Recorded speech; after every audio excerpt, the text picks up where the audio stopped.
دارالحکومت اور پاکستان کا دوسرا بڑا شہر ہے۔ پنجابی میں کہتے ہیں جن نے لاہور نہیں دیکھا وہ جمیا ہی نہیں، یعنی جس نے لاہور نہیں دیکھا وہ پیدا ہی نہیں ہوا۔ لاہور کے بارے میں یہ بھی کہا جاتا ہے کہ لاہور لاہور ہے۔ لاہور یوں تو بر صغیر کے مشہور شہروں میں شامل ہے، لیکن یہ کب قائم ہوا تھا؟ کتنا پرانا ہے یہ؟ تاریخ میں اس کا ذکر پہلی بار کب ہوا تھا؟ لیکن سچ یہ ہے کہ لاہور کی پچھلی 1000 سالہ تاریخ کو چھوڑ دیا جائے تو اس سے پہلے اس شہر کی کوئی اتھینٹک یا مستند تاریخ موجود ہی نہیں۔ تو پھر سوال یہ ہے کہ تاریخ میں پہلی بار لاہور کا ذکر کب آیا؟ آج سے 1800 برس پہلے ایک مصری جغرافیہ دان کلائڈس ٹولمی نے دنیا کے جغرافیے پر ایک رہنما کتاب یا گائیڈ بک تیار کی۔ اس کتاب کے اندر ہندوستان میں لابوکلا نامی ایک شہر کا ذکر کیا گیا تھا۔ ماہرین کا اندازہ ہے کہ شاید لابوکلا ہی وہ شہر ہے جو بعد میں لاہور کے نام سے مشہور ہوا۔ لیکن اس ایک ادھورے سے ذکر کے علاوہ لاہور تاریخ کے صفحات سے بالکل غائب ہے۔ تو پھر لاہور کی ماڈرن ہسٹری کب شروع ہوئی؟ لاہور آج سے ٹھیک 1000 برس پہلے تاریخ دانوں کی نظر میں آیا جب 1021 میں غزنوی سلطنت کے حکمران محمود غزنوی نے اسے فتح کر لیا۔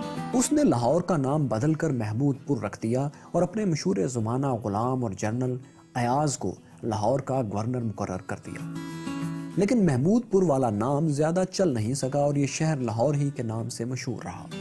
کہتے ہیں یہ ایاز ہی تھا جس کے دور میں لاہور نے ایک بہت بڑے ترقی یافتہ شہر کے روپ میں ڈھلنا شروع کیا تھا۔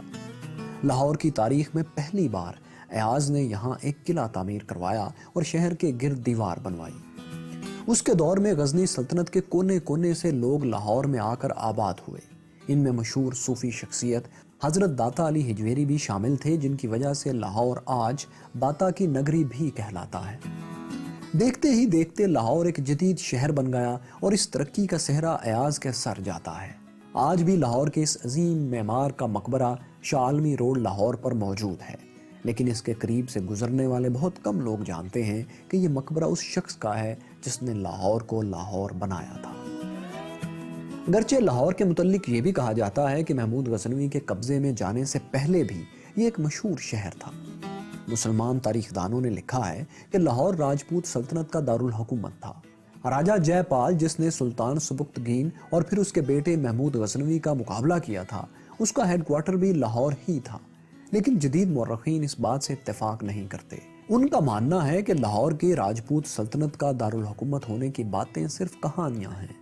وہ کہتے ہیں لاہور کی جدید تاریخ تب لکھی گئی تھی جب اس پر مسلمانوں کا کنٹرول ہوئے 600 سال گزر چکے تھے۔ جن مسلمانوں نے اس وقت لاہور کی تاریخ لکھی، انہوں نے فرض کر لیا کہ اتنا شاندار شہر ضرور مسلمانوں کے آنے سے پہلے بھی اپنا تاریخی مقام رکھتا ہوگا۔ لیکن کوئی ایسی تاریخ دستیاب نہیں جس کی بنیاد پر یہ مانا جا سکے کہ لاہور محمود غزنوی سے پہلے بھی کوئی مشہور شہر تھا۔ لاہور محمود غزنوی سے پہلے مشہور تھا یا نہیں، اس سے کوئی فرق نہیں پڑتا، کیونکہ مسلمانوں کے کنٹرول میں جانے کے بعد اس کی شہرت اور ترقی بڑھتی چلی گئی۔ پہلے محمود غزنوی نے لاہور کو اپنی سلطنت کے مشرقی حصے یعنی ہندوستان میں اپنے زیر کنٹرول علاقوں کا مرکز بنایا۔ پھر 12ویں صدی میں آخری غزنوی حکمران خسرو ملک نے 1163 سے 1186 تک لاہور کو اپنا دارالحکومت بنائے رکھا۔ لاہور کو محمود غزنوی اور ایاز کے بعد سب سے زیادہ شہرت مغلوں کے دور میں ملی۔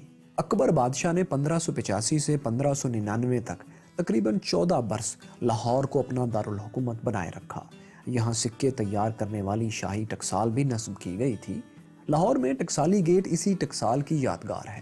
اکبر نے ہی موجودہ شاہی قلعہ لاہور کی بنیاد رکھی تھی، جس میں بعد کے حکمرانوں نے اضافے کیے۔ اکبر کے بیٹے شہنشاہ جہانگیر کو بھی لاہور بہت پسند تھا، اتنا پسند تھا کہ اس نے لاہور میں دفن ہونے کی وصیت کی۔ آج درہ راوی کے پار شاہدرہ میں جہانگیر کا مقبرہ سیاحوں کی توجہ کا مرکز ہے۔ جہانگیر کی محبوب بیوی ملکہ نور جہاں بھی اس سے کچھ ہی فاصلے پر لاہور ہی میں دفن ہے۔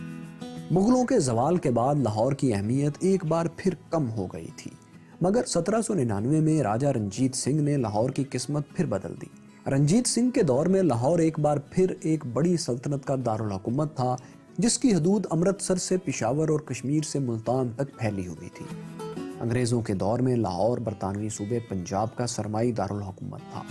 اس صوبے میں بھارتی پنجاب، ہریانہ، دہلی اور ہماچل پردیش کے علاوہ موجودہ پاکستانی صوبہ خیبر پختونخوا بھی شامل تھا۔